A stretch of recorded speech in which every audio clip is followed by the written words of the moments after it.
class, welcome back. Today I will continue with cell chapter. I have already loaded 2 videos, that is so many topics I have covered.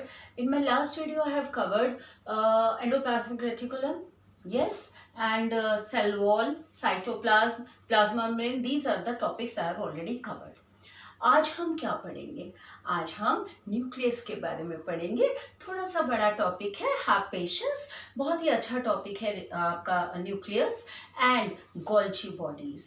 ठीक है, आज शायद मैं 2 ही कर पाऊँ. And मैं next video lysosomes and mitochondria and vacuoles के बारे में पढ़ेंगे. ठीक है, shall I start now. Come, Golgi bodies, ये भी एक सेल का कंपोनेंट है. This is the Golgi bodies. आपका सेल के अंदर Golgi bodies are nearer to the endoplasmic reticulum. Last time मैंने आपसे कहा था endoplasmic reticulum which helps in the manufacture of proteins and lipids. Am I right? अब आ जाओ Golgi apparatus. See, I told you this is like a factory. So every component is performing its own function. ठीक है, हर component अपना अपना function करता है. अब endoplasmic reticulum में स्टूडेंट्स जो प्रोटीन और फैट्स बना था ना, लिपिड, वो अब कहाँ जाएगा? गोल्जी apparatus में आएगा. ठीक है, तो गोल्जी बॉडीज भी बोल सकते हैं या आप गोल्जी apparatus भी बोल सकते हैं. Camillo Golgi was the first scientist who discovered Golgi bodies. Yes, name of the scientist Camillo Golgi. Okay. Now Golgi apparatus आपका कैसा है? ये भी एक sac like structure है, जैसे आपने ER में पढ़ा था. These are also the sac like structure. एक के ऊपर एक होते हैं. Stack, इनको बोलते हैं एक के ऊपर एक stack हुआ होता है, जिनको कि क्या बोला जाता है? सिस्टर्न्स. एंड ये वेसिकल्स के फॉर्म में भी होते हैं, जो कि मेम्ब्रेन बाउंड राउंडेड बैग्स. ठीक है, राउंड बैग की तरह होते हैं. अब इसके अंदर what are the material present?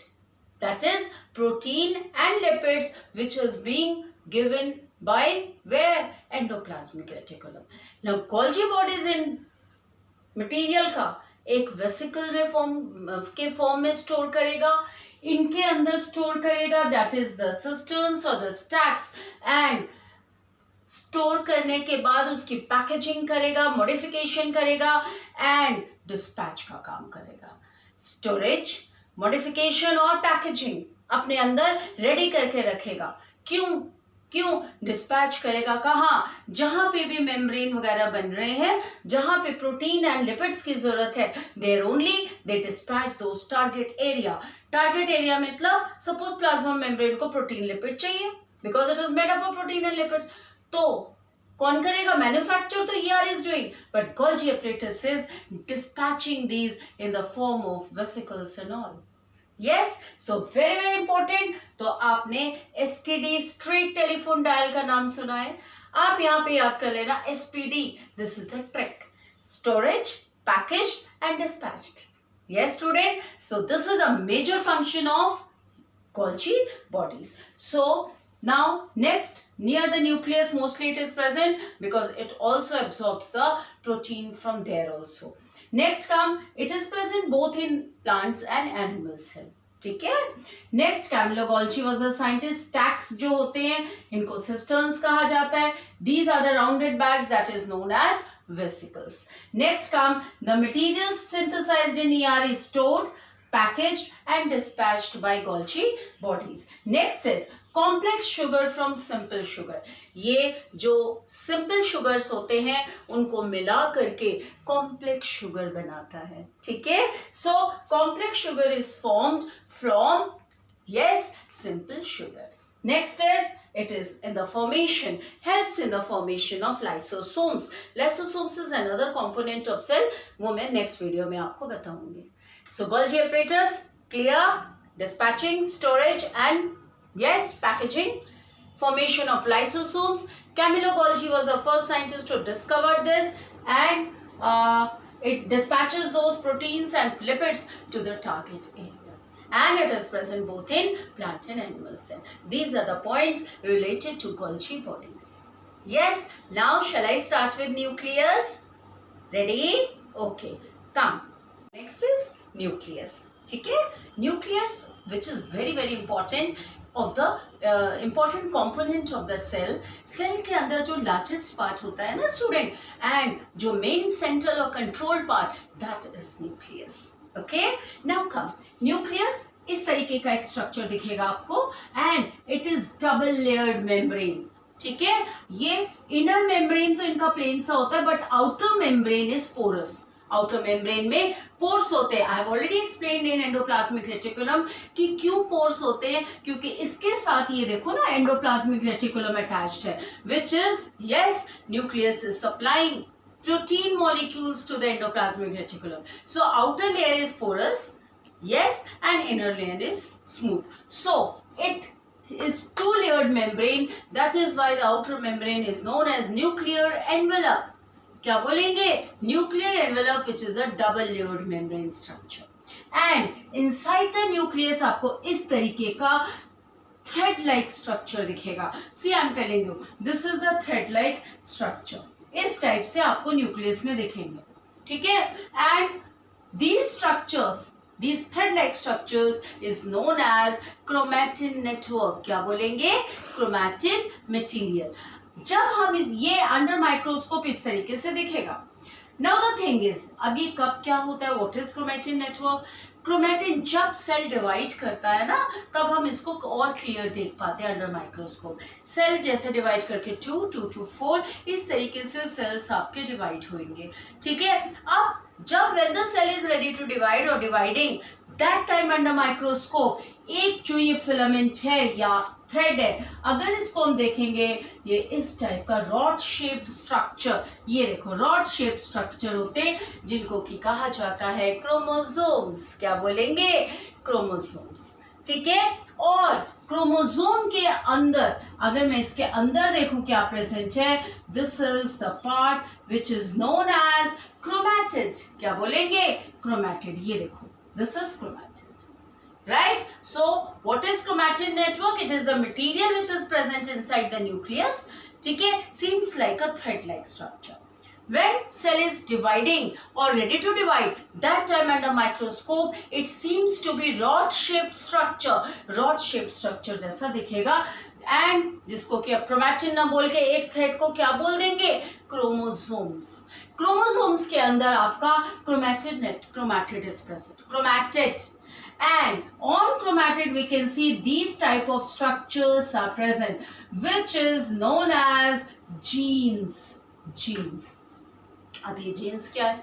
ठीक है, genes are the, yes, what is genes? आपका it is the functional segment of DNA. DNA क्या है? It is the double helical structure. इस टाइप का एक स्ट्रक्चर होता है जिसमें कि ये रहा इस टाइप से स्ट्रैंड्स, इस टाइप का, ये देखो इस टाइप से आपको नजर आता है. तो ये जो जीन्स है इस डीएनए का एक छोटा सा सेगमेंट है. सपोज मैंने इतना ले लिया, ठीक है, ये डीएनए. अगर मैंने इतना सा पोर्शन ले लिया, functional segment of DNA. Now this is DNA and this is the functional unit. छोटा सा बीच का पार्ट यहाँ पे आके कलेक्ट कर. अगर आप पेन के अंदर का स्प्रिंग देखें, स्प्रिंग पेन के अंदर रिफिल में लगी होती है, उसको अगर छोटे छोटे टुकड़े काट लो तो वो जो आपको इस टाइप से दिखेगा ना, दैट इज जीन्स की तरह होंगे. ठीक है, it is a functional segment of DNA. ये डीएनए का वो पार्ट है which carries the heredity information from parents to the offspring.